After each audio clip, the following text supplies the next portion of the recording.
to China Plus Radio, connecting you with China and the world.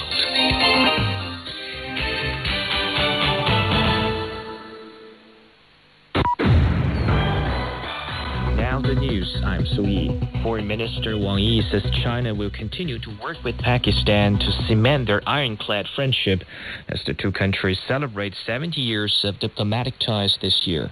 In the article published on the Express Tribune, Wang Yi says the China-Pakistan friendship has a time-honored history, enjoys a solid foundation, and has deep roots among the two peoples. China and Pakistan will hold celebrations to mark the 70th anniversary of diplomatic relations, including high-level visits, business exchanges, and cultural activities. China's top banking and insurance regulator says the country has made decisive achievements in preventing and addressing financial risks in the banking and insurance sectors. Guo Shuqing, chairman of the China Banking and Insurance Regulatory Commission, says the country has prioritized deleveraging its financial sectors, with the trend of blind expansion of financial assets fundamentally reversed. China has also made strides in dealing with its non-performing loans, with 8.8 trillion yuan, or about $1.4 trillion of such loans handled in the past 4 years. Iraq has received a shipment of COVID-19 vaccines donated by the Chinese government to help the country combat the pandemic. The batch of Sinopharm vaccines arrived in Iraq at a time when the country is facing an increase in coronavirus infections after the spread of a new variant of the virus recently. Iraq has approved the emergency use of China's Sinopharm and Britain's AstraZeneca vaccines.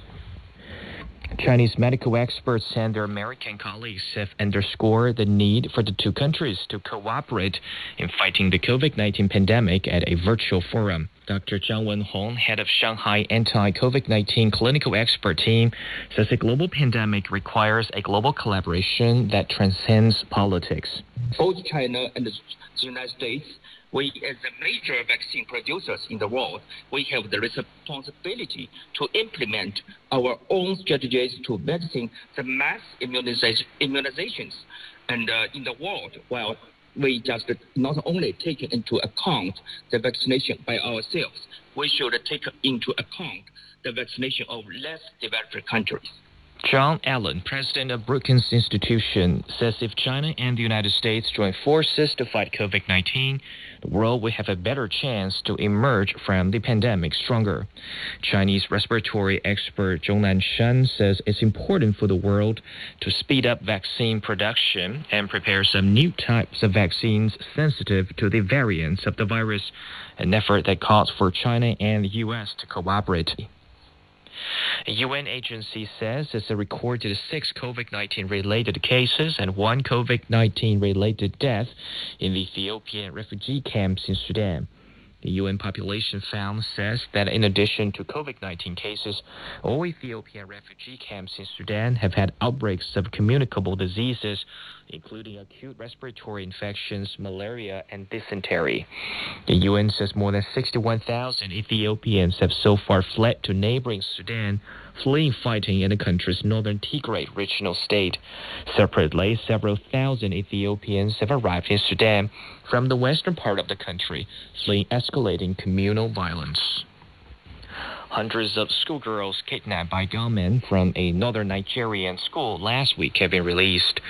Zamfara State Police Commissioner Abutu Yaru says a government-led peace process has resulted in the girls' release. The Zamfara Peace Accord remains the backbone of the success we have recorded so far. These children were recovered through dialogue. The raid in Zamfara State was the second such kidnapping in a little over a week in the northwest, a region increasingly targeted by criminal gangs. On Saturday, gunmen released 27 teenage boys who were kidnapped from their school on February 17th in the north-central state of Niger. Volvo says will make only electric vehicles by 2030 by phasing out the production of all cars with internal combustion engines. The Swedish automaker says it's aiming to have half of its global sales to be fully electric cars by 2025, with the remaining half made up of hybrids. And that's the news. I'm Su Yi.